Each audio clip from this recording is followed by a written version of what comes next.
bonjour à toutes et à tous, bienvenue au journal. Le commandant de la force Barkhane au rapport à Kosiam, le général François-Xavier de Voilemont, a fait au président du Faso le point des opérations de lutte contre les groupes terroristes dans la sous-région ouest africaine. Audience présidentielle donc pour ouvrir le journal. Le commandant de la force Barkhane s'est entretenu ce matin à Kosiam avec le président du Faso. Le général François-Xavier de Voilemont a fait à Roch Marc Christian Kaboré le point des opérations de lutte contre les groupes terroristes dans la sous-région ouest africaine. Adama Guiti, Sanoua, Christine Koulibaly. La collaboration entre les armées du G5, le Burkina, le Mali, la Mauritanie, le Niger et le Tchad et la force Barkhane contre les groupes terroristes a porté fruit. Foi du commandant de la force française venu faire le point au président Kaboré. Contrairement à l'impression qu'on peut avoir, les armées du G5 et Barkhane remportent des succès importants contre les groupes terroristes. Les groupes terroristes n'ont plus de capacité qu'on appelle tactique. Ils n'ont plus de capacité de prendre une ville, de contrôler une ville. Ils restent dangereux, comme tous les terroristes du monde, mais ils n'ont plus ce qu'ils ont eu à un moment, qu'on a pu appeler l'industrialisation du terrorisme, notamment en Nord-Mali. Donc dans le Sahel, il n'y a plus de groupes terroristes capables de mener des actions d'envergure. Toute chose qui participe au maintien de la paix au Mali. Nous, notre action militaire, elle n'a de sens qu'au service d'une avancée politique, et une avancée de la réconciliation et des accords de paix. Donc nous, tout ce qu'on peut faire, c'est aider en luttant contre ce qui empêche l'accord de paix, en luttant contre les terroristes, aider cette avancée de la réconciliation et de l'accord de paix. Mais l'apparition de nouveaux groupes terroristes commande une nouvelle vision de la lutte. Un des points de ce tête-à-tête entre François-Xavier Voilemont et Roch Marc Christian Kaboré. Deux importantes rencontres se tiendront la semaine prochaine à Ouagadougou. Il s'agit du deuxième forum africain sur la protection des données personnelles et la 9e conférence annuelle de l'association francophone des autorités de protection des données personnelles. La commission de l'information et des libertés CIL a donné ce matin des précisions sur ces rencontres. Moussa Ouedraogo, Mounira Kéré, reportage. Du 20 au 23 septembre prochain, le Burkina va abriter 2 rencontres internationales sur la protection des libertés individuelles. Il s'agit du 2e forum africain sur la protection des données personnelles et de la 9e conférence annuelle de l'Association francophone des autorités de protection des données personnelles. L'objectif principal du forum de Ouagadougou est de mobiliser les autorités africaines de protection des données personnelles pour, ensemble, lutter contre les dérives dans la société de l'information. La rencontre de Ouagadougou sera l'occasion pour ces autorités de formaliser le réseau africain des autorités de protection des données personnelles par l'adoption de ces statuts et l'installation du bureau.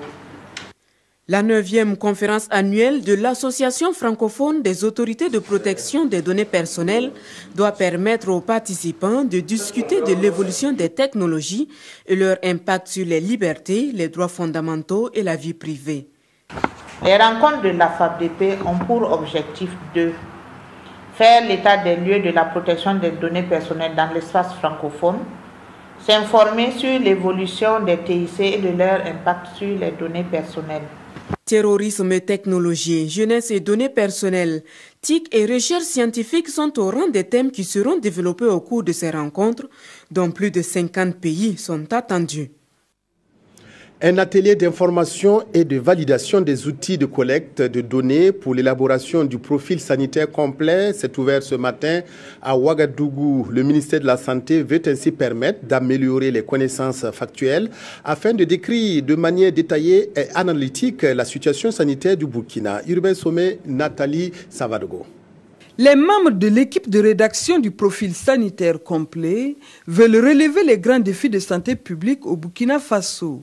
Et cela passe nécessairement par une gestion efficace de l'information sanitaire pour assurer une réponse complète afin de garantir un bon état de santé de la population burkinabé. Quand on parle de profil sanitaire complet, ça veut dire que c'est un document qui contient un certain nombre d'informations par rapport à la santé et par rapport aux différents intervenants à la santé, par rapport aux différents aspects qui interviennent dans le domaine de la santé. Donc, nous avons un certain nombre de listes d'indicateurs. C'est un grand nombre, au moins 500 indicateurs qui sont appréciés dans le document.